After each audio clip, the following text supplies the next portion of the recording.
Hello friends, आज का topic है जियोग्राफी। सबसे पहले हम अक्षांश एवं देशांतर रेखाएं समझते हैं कि अक्षांश और देशांतर रेखाएं क्या होती है। अक्षांश मीन्स लैटिट्यूड और देशांतर मतलब लॉन्गिट्यूड। जो रेखाएं लेटी हुई होती हैं अर्थात जो पृथ्वी की मतलब अक्षांश रेखाएं जो है वो एक्चुअली में नहीं है पृथ्वी पर। ये पृथ्वी में हम जाकर ढूंढने लगे कि कहाँ है रेखाएं यहाँ पे। वो सिर्फ माना गया है, ग्लोब बनाया गया था, उसमें माना गया है ताकि हमारे स्टडी में आसानी हो। तो एक माना गया है एक रेखाएं कि जिससे पता चल जाए कि ये देश इस अक्षांश पर है। तो सबसे पहले हम लोग ग्लोब समझते हैं। ग्लोब क्या होता है? पृथ्वी हमारे सौर मंडल का सदस्य है जिसका भौगोलिक अध्ययन हम इसके एक नमूने से करते हैं। ग्लोब आई होप सब जानते हैं कैसा होता है। एक पृथ्वी का एक कृत्रिम आकार गोलाकार में एकदम 2 कॉपी होता है, वही छोटा पार्ट होता है। उसमें अक्षांश देशांतर रेखाएं दर्शाई गई होती हैं जो कि पृथ्वी पर नहीं होती है, बस ग्लोब में रहती हैं। तो आई होप आपको सबको ग्लोब पता चल गया होगा। ग्लोब क्या है? एक नमूना है पृथ्वी का छोटा सा। ये रेखाएं जो है काल्पनिक होती हैं, जैसे मैंने आपको बताया कि एक्चुअली में नहीं होती, हमारी इमेजिनेशन होती है।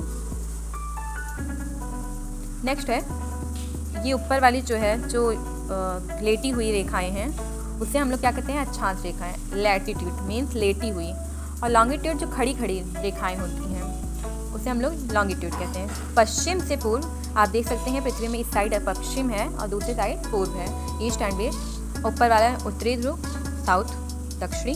तो आपको पता चल गया होगा।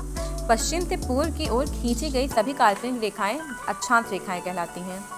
ये पश्चिम है, देखिए पश्चिम से एक रेखाएं डार्क कलर की आप देख सकते हैं पूर्व तक गई हुई है, तो उससे हम लोग क्या कहते हैं? अक्षांश रेखाएं कहलाती है वो।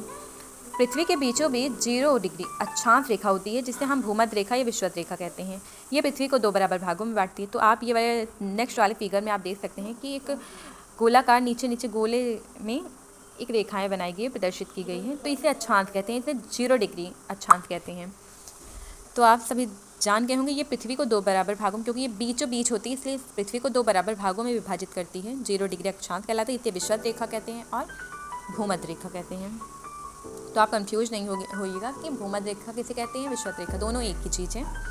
नेक्स्ट है इस भूमध्य रेखा के उत्तर और दक्षिण दिशा में 1-1 डिग्री के अंतराल में 90 अक्षांश रेखाएं खींची होती हैं। तो आप सभी को पता है 0 डिग्री से आप नॉर्थ में जाएंगे तो आपको 90 डिग्री रेखाएं मिलेंगी, मीन्स 1-1 डिग्री रेखाएं मिलेगी, टोटल है 90। और साउथ में जाएंगे तब भी आपको 90 मिलेगी। कुल मिलाकर जो है 181 रेखाएं होती हैं अगर हम 0 डिग्री को एक रेखा मानते हैं, और टोटली जो है कुल मिला के 180। आप देख सकते हैं 10-10 इधर 90 है, इधर 90 है, बीच में 0 डिग्री, तो 181 हुआ। किसी भी स्थिति में 90 डिग्री से ज़्यादा अक्षांश नहीं हो सकता। ध्रुव पर 90 डिग्री अक्षांश की स्थिति होती है, तो जाहिर सी बात है कि ऊपर जो नॉर्थ पोल होता है वो 90 डिग्री होता है और उससे ज़्यादा रेखाएं नहीं हो सकती। 90 आप जान लीजिए कि होते हैं, इससे ज़्यादा अगर ऑप्शन में आता है तो आप रॉन्ग कर दीजिएगा। नेक्स्ट है ग्लोब पर सभी अक्षांश रेखाएं एक दूसरे के समानांतर होती हैं और 2 अक्षांश के बीच की दूरी 111 किलोमीटर होती है। तो 1 डिग्री से 1 डिग्री आप जब जाएंगे तो कुल मिला के 111 किलोमीटर आप तो एरिया कवर कर लेंगे। तो 2 अक्षांश आपको पता चल गया होगा कि 1-1 डिग्री में कितने किलोमीटर होते हैं, 111 होते हैं। ये क्वेश्चन आता है जियोग्राफी में।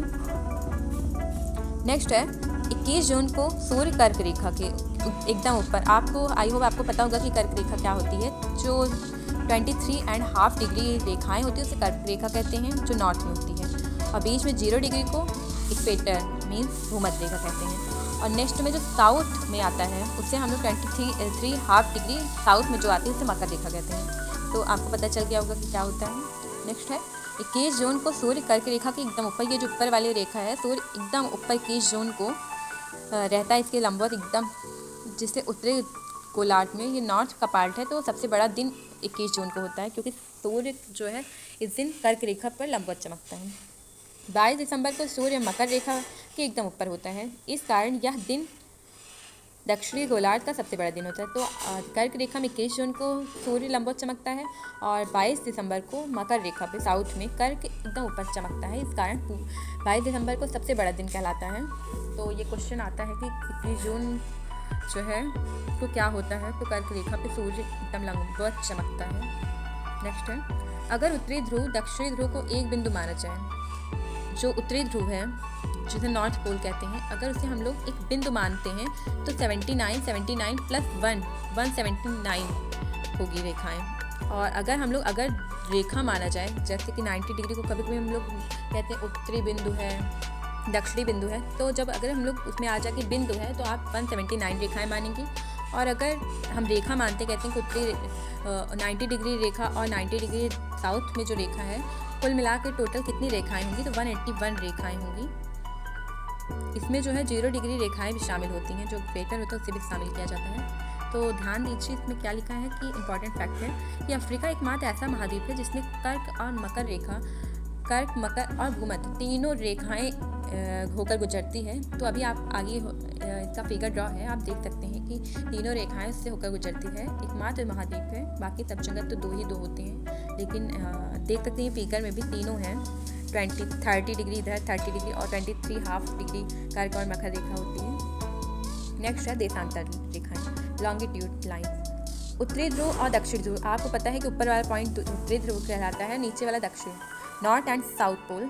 तो उन दोनों को आपस में मिलाने वाली रेखा को काल्पनिक रेखाएं होती हैं, देशांतर रेखाएं कहलाती हैं। तो लॉन्गिट्यूड और लैटिट्यूड दोनों ही काल्पनिक इमेजिनेशन है हमारी, एक्चुअली में ये पृथ्वी पर नहीं होती है। तो कंफ्यूज नहीं होना है कि ये हम जाकर ढूंढने लगे कि पृथ्वी पे कहाँ है अक्षांश रेखाएं, तो ऐसा कुछ नहीं है, सिर्फ ग्लोब पे आपको मिलेगा और मैप पे। हमें एक स्टडी के लिए आसान तरीका दिया गया है जो बना दिया गया अक्षांश रेखाएं। अब नेक्स्ट है ध्रुवों से भूमध्य रेखा की ओर, ऊपर ध्रुव है, भूमध्य रेखा की ओर और जाने पर देशांतर रेखाओं के बीच दूरी जाती है और भूमध्य रेखा से ध्रुवों की ओर जाने पर देशांतर रेखाओं के बीच की दूरी घटती है। नेक्स्ट है देशांतर रेखाएं समानांतर नहीं होती है। तो आप देख सकते हैं ये जो है लेटी नहीं है बल्कि खड़ी है लाइन, तो ये एक दूसरे के समानांतर नहीं होती है। नेक्स्ट है दो देशांतर रेखाओं के बीच सबसे अधिक दूरी भूमध्य रेखा पर होती है, 1.3 किलोमीटर, 111.3 किलोमीटर है। तो ऊपर देख सकते हैं कि जो नॉर्थ पोल है वो बहुत पतला सा है और इक्वेटर जो है बहुत चौड़ा पार्ट है, तो हम देख के ही अनुमान लगा सकते हैं कि ये पार्ट ज़्यादा होगा। तो यहाँ पे दो देशांतर रेखाओं के बीच की दूरी भी ज़्यादा होगी। नेक्स्ट है ग्रीनविच वेधशाला। 0 डिग्री देशांतर रेखा को प्रधान यामोत्तर या प्रधान मध्यमान रेखा या ग्रीनविच रेखा कहलाती है। तो 0 डिग्री जहाँ पे देशांतर रेखाएं स्टार्ट होती है और ये जो है ब्रिटेन से स्टार्ट होती है। आप देख सकते हैं ये पॉइंट बनाए हैं मैंने कि 0 पॉइंट देशांतर रेखा कहाँ से ऊपर गुजरती है, तो जिसे हम लोग क्या कहते हैं प्रधान यामोत्तर और प्रधान मध्ययान रेखा या ग्रीनविच रेखा कहते हैं। इसका 3 नाम है, तीनों आपको याद रखना होगा। नेक्स्ट है इस 0 डिग्री देशांतर रेखा से पूर्व और पश्चिम की ओर जाने पर 1-1 डिग्री के अंतराल में 180 देशांतर रेखाएं खींची गई है। तो टोटल जो है 180 देशांतर रेखाएं खींची गई है पूर्व की ओर पश्चिम की ओर। मीन्स पूर्व की ओर 180 और पश्चिम की ओर 180, कुल मिला के 360 देशांतर रेखाएं होती है और अक्षांश में 181 और 179 ये होती है। नेक्स्ट है 0 डिग्री देशांतर रेखा और 180 देशांतर रेखा एक दूसरे के विपरीत होती है। आगे वाले पार्ट 0 डिग्री और जहाँ खत्म होता है 180 डिग्री कहलाता है देशांतर रेखाएं, दोनों एक दूसरे के बिल्कुल अपोजिट होती है। नेक्स्ट है आप देख सकते हैं कि कर्क रेखा कहाँ से होकर गुजर रही है, ग्रीनविच रेखा और मकर रेखा, अक्षांश रेखा, ये सब कहाँ से होकर गुजरती है, तो अल्जीरिया से 0 डिग्री देशांतर रेखा अफ्रीका से आप देख सकते हैं ऊपर ब्रिटेन है क्रॉस करते हुए जा रही है। कर्क रेखा जो है अफ्रीका और नॉर्थ अमेरिका सब एशिया से होकर गुजरती है, ये तीनों से। और इक्वेटर जो है वो साउथ अमेरिका एंड अमेरिका और एशिया से होकर गुजरती है। मकर रेखा भी साउथ अमेरिका, अफ्रीका और ऑस्ट्रेलिया से होकर गुजर रही है। तो आप एक ऐसा महाद्वीप जहाँ पर तीनों रेखाएं गुजरती है वो है अफ्रीका। तो आप देख सकते हैं कि 0 डिग्री जो है जो ग्रीनविच रेखा है कहाँ से होकर गुजर रही है, तो पहला पॉइंट ये क्रॉस कर रही है यूके को, फिर फ्रांस को, फिर स्पेन को, यूरोप, ये सब यूरोप के देश हैं। तो 3 पार्ट हो गया है, यूरोप को वो क्रॉस कर रही है, यूके, फ्रांस और स्पेन को। और अफ्रीका में अल्जीरिया, घाना और अंटार्कटिका ये क्रॉस करते हुए जा रही है, ग्रीनविच रेखाएँ हैं ये सब। नेक्स्ट है अंतर्राष्ट्रीय तिथि रेखा और समय रेखा क्या होती है। तो 0 डिग्री देशांतर रेखा का उपयोग समय निर्धारण में किया जाता है, इसलिए 0 डिग्री देशांतर रेखा अंतर्राष्ट्रीय समय रेखा मानी जाती है। 180 डिग्री देशांतर रेखा का उपयोग तिथि निर्धारण में किया जाता है, इसलिए 180 देशांतर रेखा अंतर्राष्ट्रीय तिथि रेखा कहलाती है। तो आप देख सकते हैं दोनों में डिफरेंस जो है, समय रेखा और तिथि रेखा। जो समय का निर्धारण कर रही है उसे अंतर्राष्ट्रीय समय रेखा कहलाती है वो चीज़, और 180 डिग्री देशांतर रेखा जो तिथि का निर्धारण कर रही है उसे अंतर्राष्ट्रीय तिथि रेखा कहा जाता है। तो ये आप फिगर में भी देख सकते हैं, 0 डिग्री आगे है और पीछे 180 डिग्री है। नेक्स्ट है अंतर्राष्ट्रीय समय रेखा क्या होती है। तो 0 डिग्री देशांतर रेखा का समय यूनिवर्सल टाइम ग्रीनविच टाइम कहलाता है। आगे वाले पार्ट को आप देख सकते हैं, 0 डिग्री है, ये पश्चिम है, ये पूर्व है, ये हमारी ओरिजिनल पृथ्वी है, जिससे जो हमारे ओरिजिनल में है। ये तो एक काल्पनिक रूप से आपको बताया गया है कि दर्शाया गया है, जो हमने बताया है। एक्चुअली में ऐसी कोई रेखाएं इस पे ड्रॉ नहीं है। नेक्स्ट है ग्रीनविच से पूर्व के स्थानों का समय ग्रीनविच समय से आगे होता है, और ग्रीनविच से पश्चिम के स्थानों का समय ग्रीनविच समय से पीछे होता है। तो ये बताया गया है कि समय कैसे आगे होता है पीछे होता है। तो पूर्व के स्थानों का समय जो है ग्रीनविच से आगे होता है। अगर यहाँ पे मान लीजिए पश्चिम में आज अभी 4 बज रहे हैं तो पूर्व में वो 5 बज रहे होंगे, और यही डिफरेंस है इनमें। नेक्स्ट है, आप देख सकते हैं कि 300 टोटल देशांतर रेखाएं जो हैं एक सर्कल में 360 होती हैं, 24 घंटे में 360 होती हैं। इसका मीन्स 1 घंटे में 15 डिग्री रेखाएं हम क्रॉस कर सकते हैं।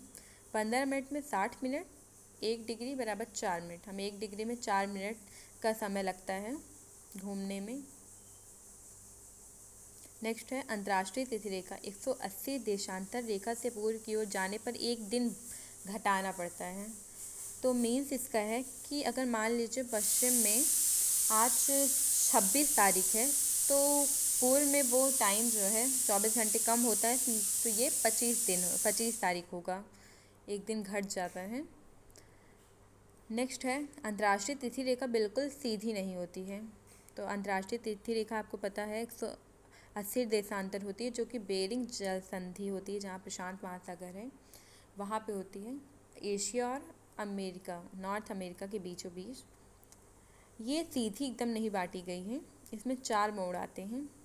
अंतर्राष्ट्रीय, ये देखिए मोड़ भी बनाया है, एकदम स्ट्रेट नहीं किया है, क्रॉस करते हुए इधर से टेढ़ी मेढ़ी बनाई गई है। नेक्स्ट है अंतर्राष्ट्रीय तिथि रेखा को प्रशांत महासागर से होकर खींचा गया है, और इसके सबसे नज़दीक बेरिंग जल संधि होती है। तो ये आप देख सकते हैं कि बेरिंग स्ट्रेट को क्रॉस करते हुए जा रहा है, पूर्वी साइड है पश्चिम साइड है। अंतर्राष्ट्रीय तिथि रेखा कहलाती है, जो तिथियों का निर्धारण करती है। नेक्स्ट है अंतर्राष्ट्रीय तिथि रेखा के बारे में। अब क्वेश्चन हम सॉल्व करते हैं कि जो हमने पढ़ा है क्या हमें आ रहा है कि नहीं। अगर आपको आता है इस सब का तो आप कमेंट बॉक्स में लिखिए, और अगर आपने हमारे चैनल को सब्सक्राइब नहीं किया है तो कीजिए, और भी अच्छे अच्छे वीडियो के लिए। नेक्स्ट क्वेश्चन फर्स्ट है देशांतर रेखाओं की संख्या कितनी होती है। तो हमने अभी अभी पढ़ा है कि देशांतर रेखाओं की संख्या 360 होती है। 180 इस साइड, 180 उस साइड, पश्चिम पूर्व में 180 इसके मिला के 360 रेखाएं होती हैं। विषुवत रेखा के समानांतर कल्पित रेखा क्या कहलाती है। तो अक्षांश रेखाएं कहलाती हैं, जो उसके समानांतर होती है। नेक्स्ट है पृथ्वी के उत्तरी ध्रुव एवं दक्षिणी ध्रुव को मिलाने वाली रेखा क्या कहलाती है। तो आपको पता होना चाहिए, क्योंकि मैंने अभी अभी थोड़ी देर पहले ही पढ़ा है। देशांतर रेखाएं होती हैं जो उत्तरी ध्रुव और दक्षिणी ध्रुव को मिलाती है। नेक्स्ट क्वेश्चन है दक्षिणी ध्रुव का अक्षांश है, दक्षिणी ध्रुव किस डिग्री पर होता है। तो 90 डिग्री पर दक्षिणी ध्रुव होता है। नेक्स्ट है कर्क रेखा कहाँ से नहीं होकर गुजरती। म्यांमार, नेपाल, बांग्लादेश, चीन, कहाँ से होकर नहीं गुजरती। तो नेपाल से होकर नहीं गुजरती है। यहाँ पर नेक्स्ट है यहाँ पर दिन तथा रात एक समान होते हैं। तो कहाँ पे होते हैं, भूमध्य रेखा पर दिन और रात एक समान होते हैं। 6 महीने का दिन, 6 महीने पर रात, क्योंकि जब सूर्य कर्क रेखा पर होती है और जाता है और मकर रेखा पर जाता है, दोनों का टाइम एक जैसे ही होता है। तो कुल मिलाकर एक समान दिन जो है और रात भूमध्य रेखा पर होता है 6 महीने का बराबर। अगर आपने हमारे चैनल को अभी तक सब्सक्राइब नहीं किया है तो कीजिए, और भी अच्छे अच्छे नोटिफिकेशन और वीडियो के लिए। Thank you so much.